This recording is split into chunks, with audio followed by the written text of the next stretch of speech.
It's a while since I've actually done an inside video, but the reason for this today is actually fairly straightforward. The past 2 weeks here in Belfast have been really cold and wet, and it's almost midwinter, and today it's really stormy. So here we are inside. So in chapter 8 of 1 Corinthians, Paul started to deal with the subject of things offered unto idols, verse 1 of chapter 8.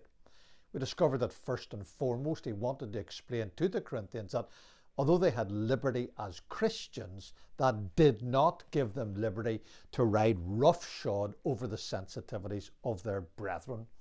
When we come to chapter 10, Paul wants to make a second point on the subject, not now about freedom so much, but about fellowship. And we're going to start reading about that in 1 Corinthians chapter 10, verses 1 to 5.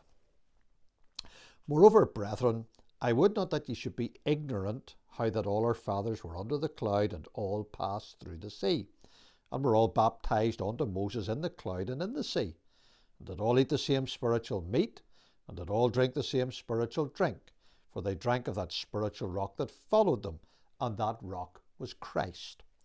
But with many of them God was not well pleased, for they were overthrown in the wilderness.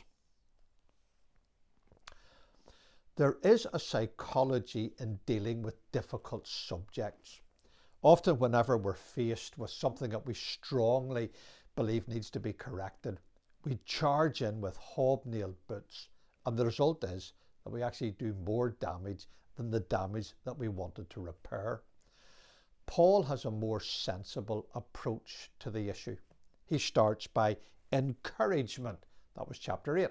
It was an encouragement to act with love so that our fellow believers might not be harmed, that the weak brother shall not perish, he writes, verse 11 of chapter 8.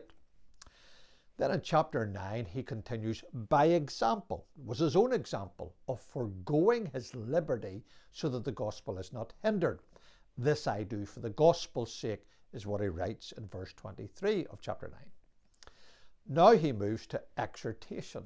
It's an exhortation to the Corinthians that they be willing to limit their freedom so that their testimony is not hampered. And so he says, these things are written for our admonition, verse 11 of chapter 10. So at the end of chapter 9, Paul was concerned that when I have preached to others, I myself should be a castaway, verse 27 of chapter 9. Later on in his life, Paul will warn about some which concerning faith have made shipwreck, 1 Timothy chapter 1, verse 19. Such a disastrous outcome to our Christian testimony is something that we should all want to avoid. But as he comes into chapter 10, Paul reminds the Corinthians of the nation of Israel and the sad fact that with many of them God was not well pleased, so much so that they were overthrown in the wilderness, verse 5 of chapter 10. In other words, the children of Israel did become castaways. They did make shipwreck. They were disqualified from the race that Paul was writing about in chapter 9. Notwithstanding the many blessings that the Lord had showered upon them following their liberation from slavery in Egypt. What were those blessings? Well, they enjoyed divine protection. All our fathers were under the cloud and all passed through the sea. That is the Red Sea, verse 1. They enjoyed divine progression.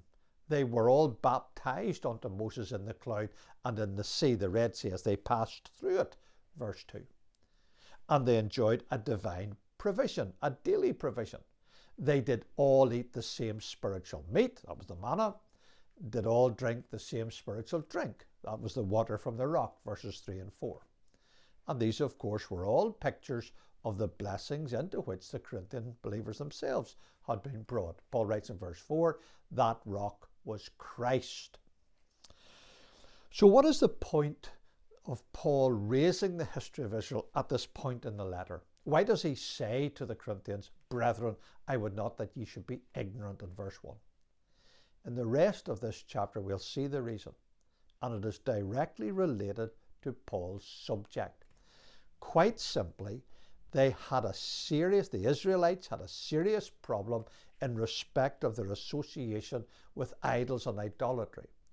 It was a problem that the Corinthians also had, and it may well be a problem that we also have in the modern world. And so I'd invite you to continue to listen in the next video, and we'll explore this a little more.